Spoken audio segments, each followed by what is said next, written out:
Today on the show, Logan Paul for president, PewDiePie as Secretary of Defense. Thanks to Ocasio-Cortez and O'Rourke, we're not as far from this as you might think.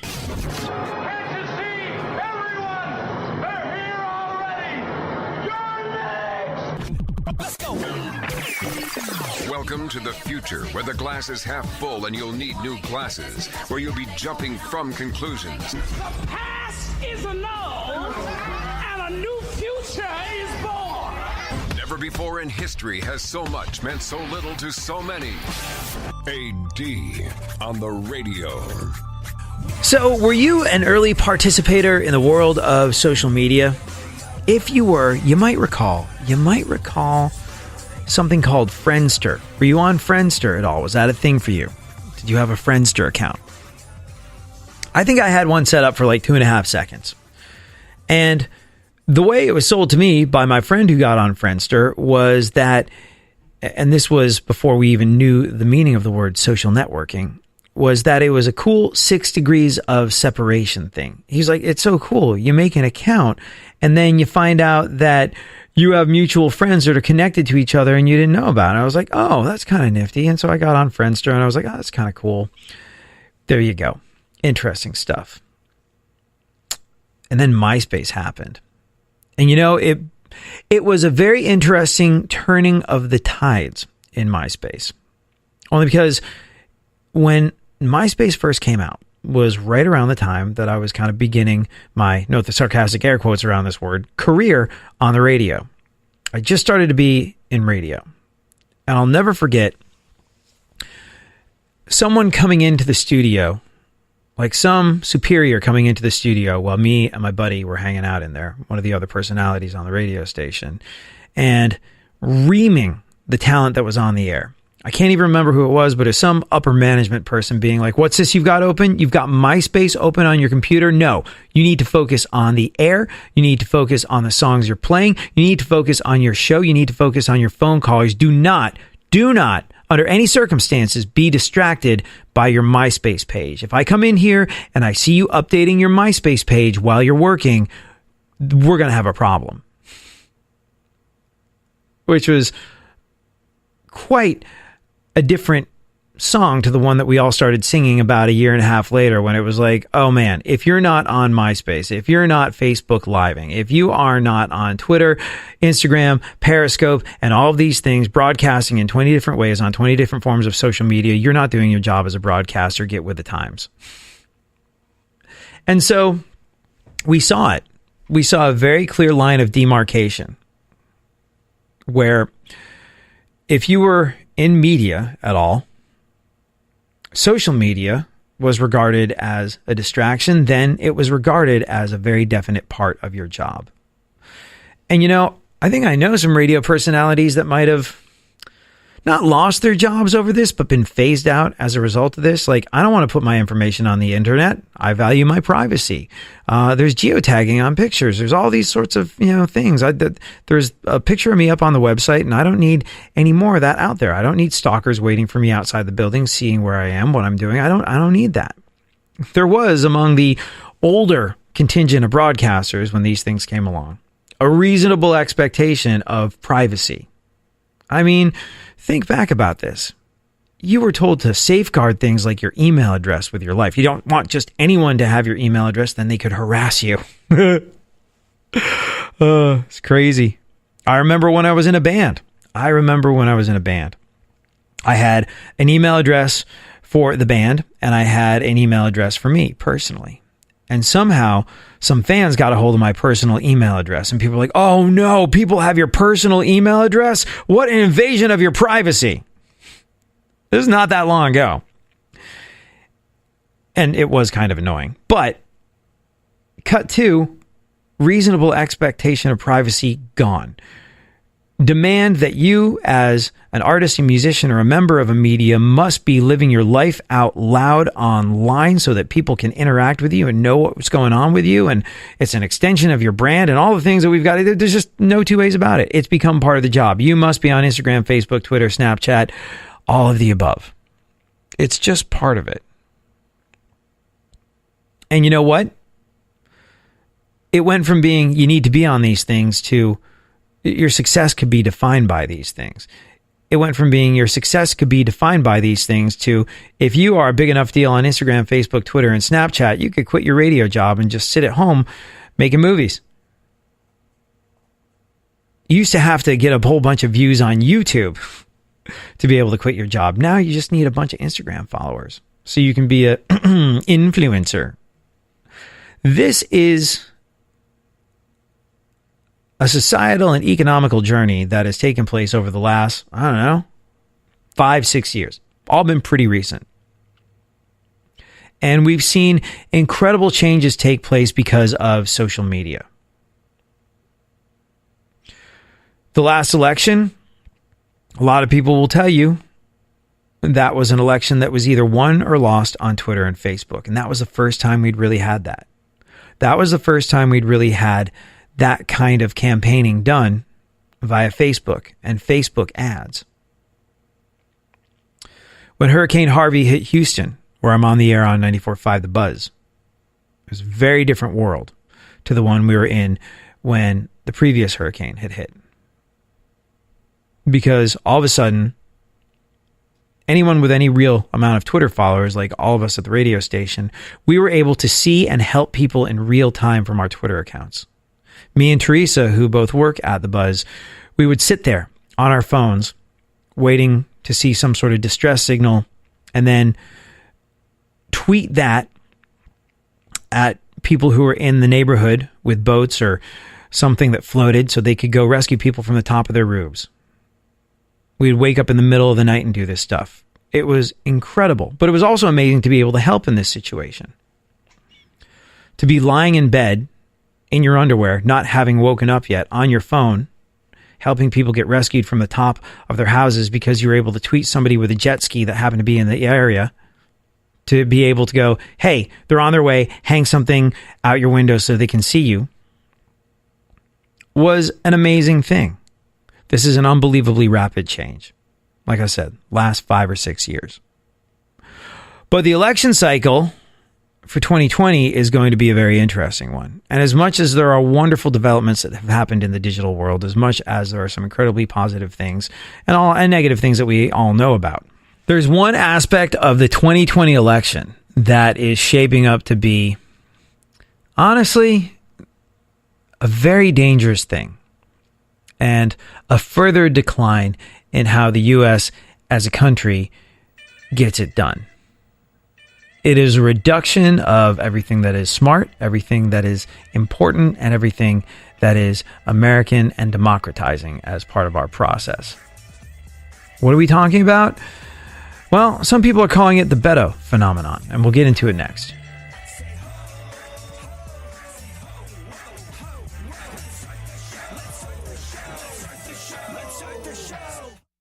Real radio. 104.1.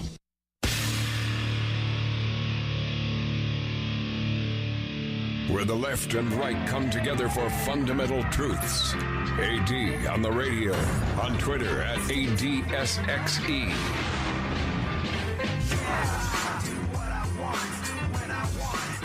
So before Beto supporters lose their ever-loving minds and say that I'm talking specifically about him, I'm not. This is not Beto's doing. This is not Beto's fault. This is not really anything that is in Beto's control. But it's something that's happening. And it's something that's happening because he's experienced some success in this space. We're seeing it an awful lot on the left. We're going to see it more on the right. We're just going to start seeing it more and more. And it reminds me of MySpace. Did you spend any time on MySpace? I did not really enjoy it. I did it because it became part of the job in radio. Like I said earlier, very quickly, it went from program directors yelling at on-air talent that they were to not be updating their MySpace page while they were on the radio. You focus on the phone calls, you focus on the music, you focus on your job. If I come in here and catch you on MySpace, we're going to have a problem. That was the line that was drawn in the sand. But it was a line that was very quickly eroded. And then it was a complete about face when pretty soon it became, you got to be on all these different forms of social media. I advise getting a second or third phone. You're going to be broadcasting live on Facebook, Twitter, Instagram, all of the above. It is now part of your job to be engaged in 15 different forms of social media while you're on the air. What you're doing on the air almost becomes secondary in some formats. So things like MySpace, things like Facebook, things like these fledgling forms of social media, which were initially meant to be like, oh, this person knows this person. I didn't know my two friends knew each other. That's interesting. Maybe we'll all go hang out together in real life. It went from being that to being a very definite popularity contest. How many likes do you have on Facebook? How many followers do you have on Twitter? How many followers do you have on Instagram? If you've got a lot of followers on Twitter, do you follow a bunch of people just so they'll follow you back because that makes your account less valuable? All these things are a big part of my life. But what's going on in the world of politics is kind of scary. We'll call it the Beto effect, the Beto phenomena.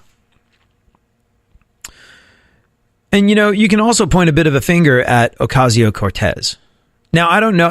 I'm going to leave political feeling out of this, but I want you to take stock of what these people stand for.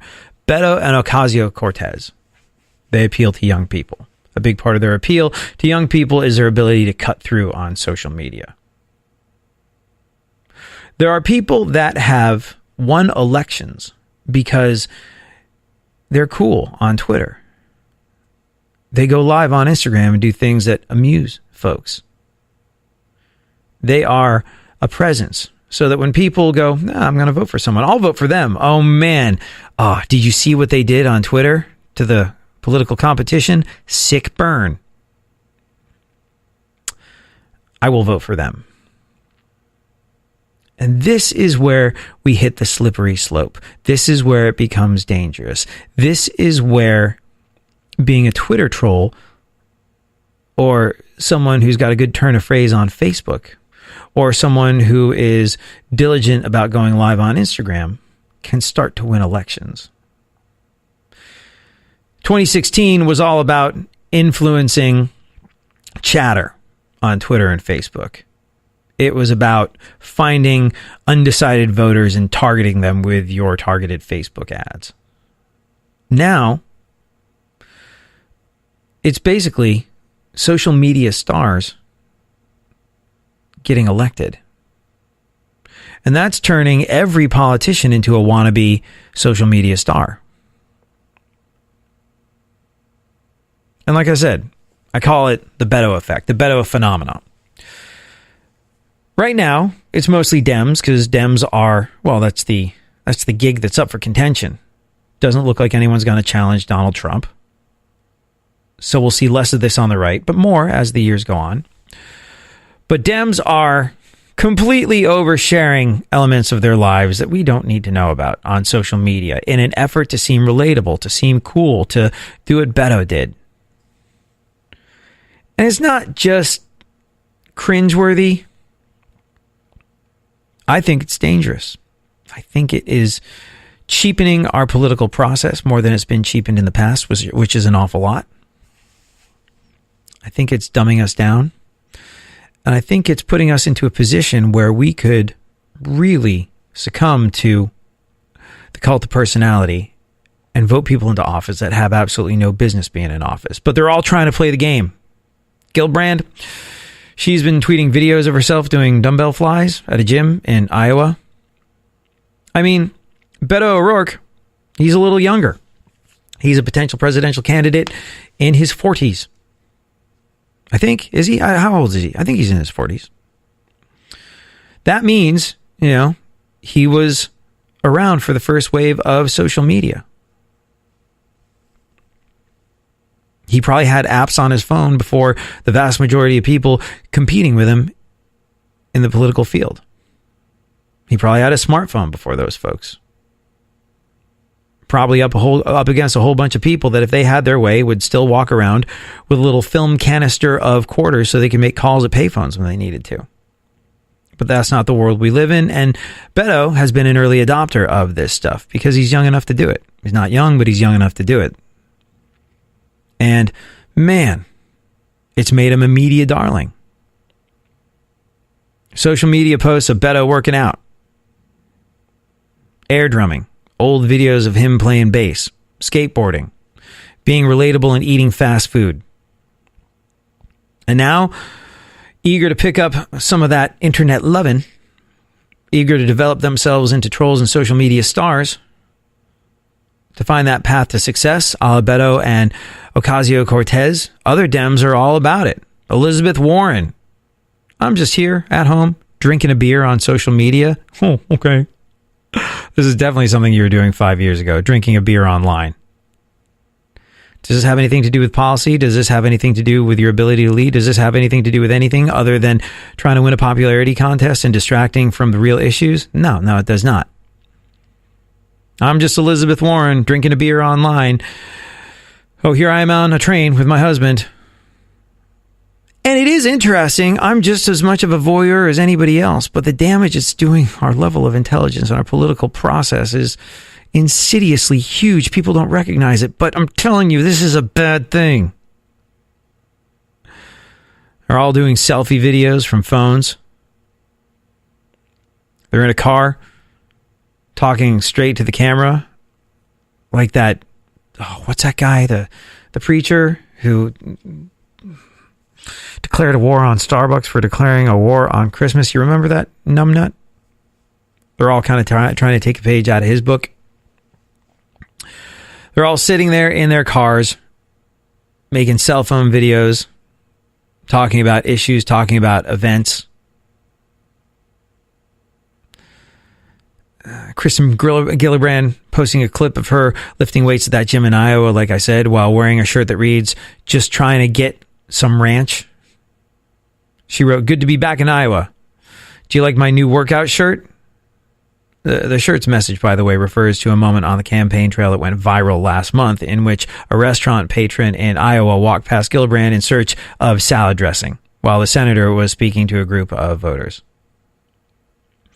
This is dumbing us down. This is dumbing down our political process.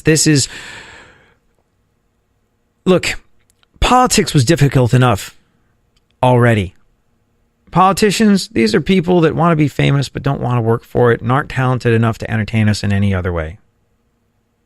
They can't write a song. They can't write anything interesting more than a proposition for some policy. They're not talented. They've got no gift. But they want that fame. They want that celebrity. They want the money that goes with it. So politics seems like a pretty good move. That dumbed us down enough. But now, with the possibility of social media trolls turning themselves into successful politicians, I'm telling you, this is not good. We are a hop, skip, and a jump away from Logan Paul for president. For more stimulation and less irritation, 9 out of 10 doctors choose KPRC AM 950, Houston's more stimulating talk radio. Don't get the blues, get all the news. We mean all of you guys out there in Radioland. All aboard! He's back. AD on the radio. Holy freaking jeez.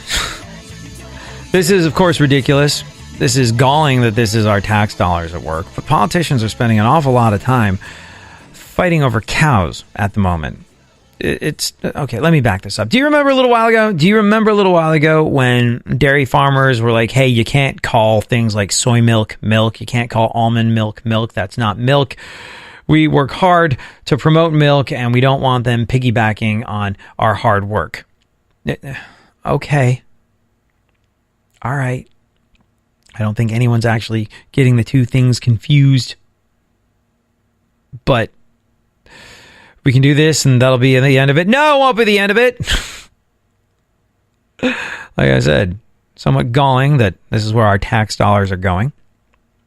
If you hear me rail against taxes, if you hear me talk about taxation being theft right around this time of the year as tax day looms large, well, it's stuff like this that spurs that sort of feeling in me and inspires me to talk to you about it.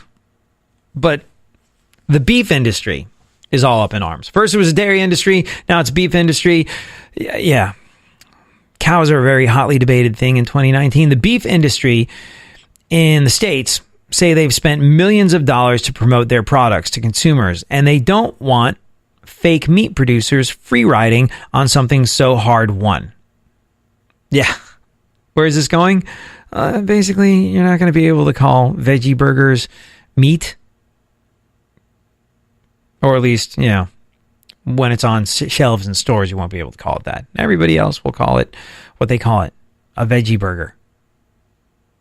But to take a quote from the Institute for Justice, who is fighting against similar regulations being considered by the FDA with regards to almond milk, if a consumer is confused about the source of a product labeled almond milk, then they have a bigger problem than being confused about which milk to buy. It really is the nanny state, which is surprising that it's coming from, which makes it surprising that it's coming from the right. Makes it surprising that it's coming from Republicans. Oh, no, the American public can't be trusted to figure out the difference between a veggie burger and a beef burger. So therefore, we got to be very clear about calling it almond milk. We got to be very clear about calling it meat because these morons might accidentally. No, they're not. If you make a conscious decision to be the type of person that drinks almond milk and eats meatless meat, yeah, you know exactly what you're buying. You know exactly what you're putting into your system. And you know what? If you don't, that's not for the government to police. Anyways, just like in this instance, if a consumer is confused about the source of a product labeled Beyond Meat plant-based burger, then they've got bigger problems than being confused about which meat to buy. Have you tried those Beyond Burgers yet? I was actually really, really excited. They're something else. I don't know exactly what's in them, but I was vegan for all these years. I was vegan for 12 years of my life. And then I rediscovered meat, and I felt great after eating meat. I would be all anemic and stuff, being a guy in a band on the road. I'd be living off of Denny's house salads and toast, and it just wasn't good. And finally, I just broke down and ate some chicken and beef and wound up going, oh, wow, look, I feel great. This is awesome. I'm not starving, and my vision's not blurry. This is good stuff. Over the years, though, I become less and less comfortable with the idea of meat. So I've started to cut down on the amount of meat I'm eating. I had this kind of crisis of conscience where I was like, I don't think I could be vegan again. I don't think I could be vegetarian or plant-based again. But I'm really not okay with how this meat is produced, where it's come from, and all of the above moral quandaries that people face with meat. So I did some research into it. I was like, what if I just cut down on meat? Does that actually make a difference? Could that be a move in the right direction? And the answer came back, yes, 1,000 times yes. So I very much doubt I'll ever be able to completely cut meat out of my diet ever again. But I've cut way back on it. And I felt good about that decision. So I was excited to try this Beyond Meat stuff. And you know what's interesting about it? I don't know exactly what it is. I think it might be beets, I think I read somewhere. But the Beyond Meat plant-based burger is insane because it really does taste very beefy in a way that no other vegetarian or vegan burger I've ever had tastes. And by the way, I'm not in any way, shape, or form being paid to say this. But the weird thing, and the thing that kind of freaked me out and was a little unnecessary if you ask me, but a lot of people seem to appreciate it, is the fact that it kind of bleeds. Like if you bite into a Beyond Meat product, red juice drips out of it, which looks an awful lot like blood. It's not, but it really does add to the overall experience of you possibly feeling more like you're eating meat by eating Beyond Meat plant-based burgers.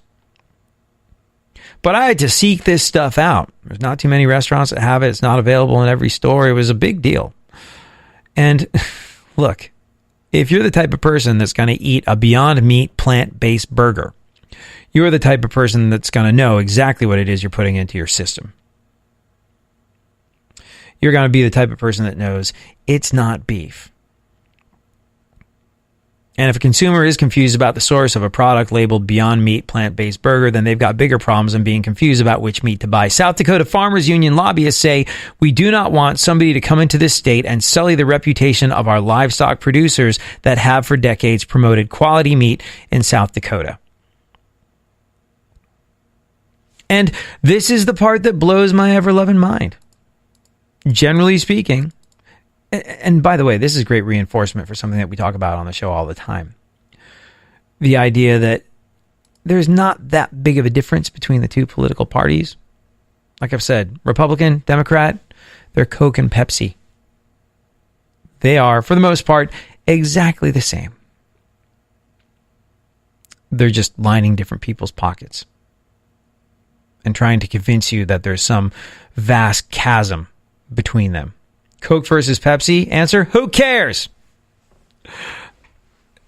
It's all the same stuff. Republican, Democrat, it's kind of sort of the same stuff. Case in point, you would expect the Republicans, the right, the people saying, we don't need the nanny state, we don't need Big Brother looking over our shoulder, we don't need anything other than our freedom. We need small government. We need the ability to make our own decisions. We don't want to be told what to do by government. We believe in freedom. Yet this is coming from the right. Yeah, it's unbelievable. Republicans in South Dakota have passed a new law that bans veggie burger makers from calling their product meat. This law was signed into law by Republican Governor Kristi Noem yesterday.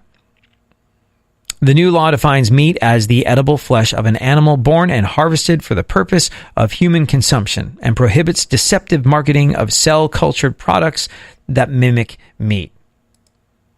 It's insane. But there you have it. Those are tax dollars at work.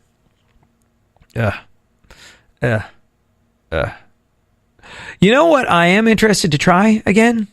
I used to eat this stuff all the time.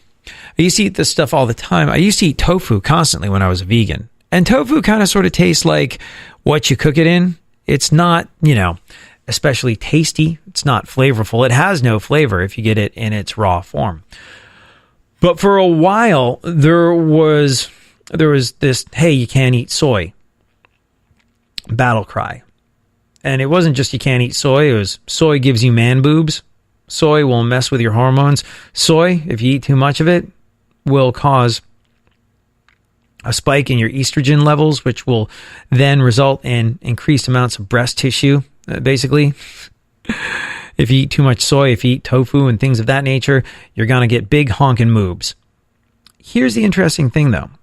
And look, I don't think I'll ever eat enough tofu to upset my hormonal levels to the point where I develop big honking man boobs. But there's this theory, and I'm going to look into it a little bit more. And if it's the case, I might wind up eating more tofu. Because I used to eat scrambled tofu all the time. When I was a vegan, I really liked scrambled eggs, but I didn't eat eggs. So I'd scramble up some tofu. And it was freaking delicious and did a really good job of impersonating eggs when you put it on toast, especially if you seasoned it right. But there's this idea that it's not soy that is the innate problem. This is not where the disruption in hormones comes from that results in the moobs. The idea is that you got to buy organic. Only because the genetic modification of the soybean that takes place in producing today's tofu, that is what is going to cause the disruption in your hormones. Now, hashtag not a doctor, hashtag not a scientist, hashtag don't really know what I'm talking about. But it bears a little bit more inspection, I think. Only because, well, when I was a vegan, I really enjoyed scrambled tofu, and I'd like to eat more of it without fear of big honking man boobs. But in the meantime, I'll probably continue to eat my Beyond meatless meat, which will now be labeled something else, because apparently, according to Republican lawmakers, we're not smart enough to make our own decisions. Freaking ridiculous.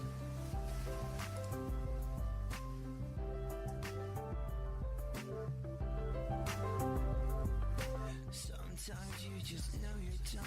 You're longing for that shining You walk these streets most every day. You're waiting to get washed away.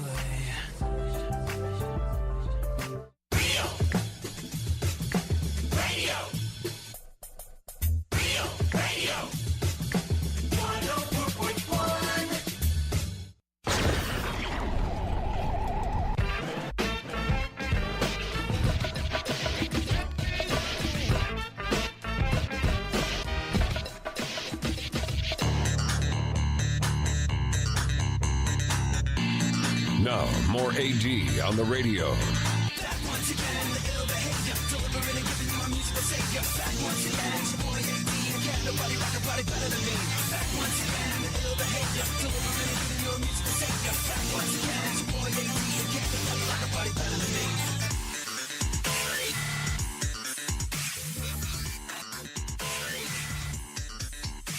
So, do you know what actually jump-started my moral quandary with meat? It was pork. It was pork and specifically bacon. When I stopped being a vegan, when I stopped being a vegetarian eventually, I made up for lost time with bacon. Because let's be real here, bacon is freaking epically delicious. But where it really got difficult was, well, look, if you have listened to the show for any length of time, you know how much I love Millhouse, my puppy. You know how much I love dogs in general. And there was, oh man, I don't even know what it was. I can't remember if I saw it on TV or YouTube, but I remember seeing this. There was a dog show. One of those like Crufts, Westminster type of situations where they had all these dogs running obstacle courses. And then, as a bit of show and tell, as a goof, they had a pig do exactly the same thing that a dog did. The pig was intelligent. The pig clearly had affection for its handler. The pig completed the obstacle course and acted almost 100,000,000% exactly like a dog. And I was like, oh, geez, I would never even dream of eating dog. I would never dream of doing anything that could harm Millhouse. I spend fortunes on getting his teeth cleaned and the maintenance of his health and his hotel room when I go away. Seriously, there's times when I go away for work or to visit family or something like that, and I'll put Millhouse up in a puppy hotel, and Millhouse will have a bigger hotel bill than me when I return. Like, I don't care. I'll sleep anywhere. Doesn't matter. Whatever the cheapest is, that's where I'm staying. I'm a low-maintenance individual. Millhouse, on the other hand, I have to make sure that he's in the right room. I have to make sure that he's in a room with a webcam in it so I can see him when I'm gone. And I was just like, man, I roll out the red carpet for Millhouse, and really, I don't see that much of a difference between a pig and my dog. And that's really what jump-started my moral quandary with meat in general. And like I said, I've cut way back on meat. Compared to about a year and a half ago, I probably eat about a third as much meat as I used to. But bacon is the tough one.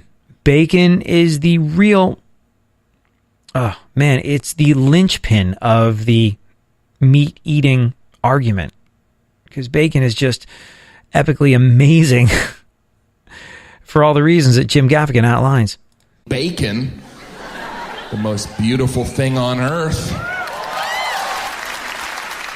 Bacon's the best. Even the frying of bacon sounds like applause. It's like,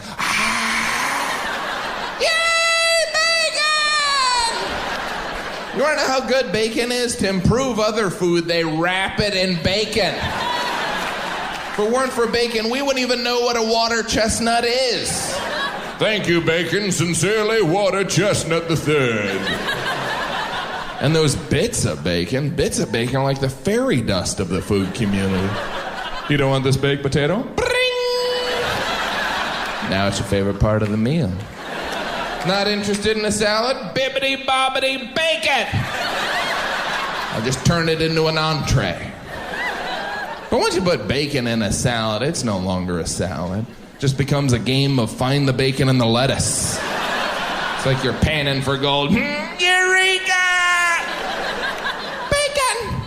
And you know, interestingly enough, when I was a vegan, one of the few things that lived up to the fake meat hype. Now, bear in mind, there have been all sorts of advances made in the world of vegetarian or vegan meat substitutes. But one of the very few things that lived up to the hype was those veggie bacon bits. Here's an interesting tidbit of information for you. When you go to pretty much any place that has a salad bar and they've got those bacon bits that you can scoop on your salad, 9 times out of 10, not bacon. Bacon-flavored pieces of soy. And I don't know if there's some meat content to it, but there's a very good chance that when you eat those, you're not eating bacon. So you kind of sort of feel a little like, well, maybe, just maybe, you could give up on bacon. But then you realize, again, like Jim Gaffigan said, there's a lot of things that make bacon almost impossible to quit. Not many ways to prepare bacon. You can either fry it or get botulism. It's amazing the shrinkage that occurs. You start with a pound, you end up with a bookmark. Really, the only bad part about bacon is it makes you thirsty for more bacon. I never feel like I get enough bacon. At breakfast, it's like they're rationing it. Here's your 2 strips of bacon. I want more! More bacon! Whenever you're at a brunch buffet and you see that big metal tray filled with the 4,000 pieces of bacon, don't you almost expect a rainbow to be coming out of it? I found it! I found the source of all bacon! That bacon tray is always at the end of the buffet. You regret all the stuff on your plate. What am I doing with all this worthless fruit? I should have waited. If I had known you were here, I would have waited. I would eat only you, bacon. All right, before we get out of here, let's take a look at the events of today in our segment, My Witness News. This is interesting. Did you see what Apple is going to be doing that could be changing the way you watch sports? Look, the NFL, Major League Baseball, the NBA, and the NHL have all been obsessed with tweaking their sports to make games shorter and more exciting. But Apple has a new idea. Just eliminate whole games altogether. Now, how do you feel about this? You see, for about a year, they've been loosely developing this service that would curate sports highlights in real time so that, in theory, you'd see all the best moments that are happening across all sports at any given time. And if you are familiar with that red zone thing that the NFL does, it is very similar to that. Sports Illustrated describes it as red zone for everything, referencing that NFL channel that shows the most exciting scoring plays from every single game, which is especially useful if you play fantasy football. For the record, nothing is imminent. Apple's research into this is reportedly in the first inning. See what they did there? Very clever. It's unclear how they'd even get the rights to all these video feeds, how they determine what was the most significant in real time, and how they provide enough context to allow people to understand that significance, but it's all in the works. I think that's a main hurdle. Skipping around across games and sports to show exciting moments seems a bit like watching golf as it skips holes. I suppose you could see this working with things like March Madness games. But is it interesting to show up for a final shot of a basketball game without knowing anything about what happened in the game before? Or wouldn't you just get numb to all the exciting moments if you just saw them all the time every single day? I don't like it. I don't like it. I think it's a bad idea. I think it's probably going to happen. But I think it shortens our attention spans. It panders to our incessant need for gratification that is not just instant but constant.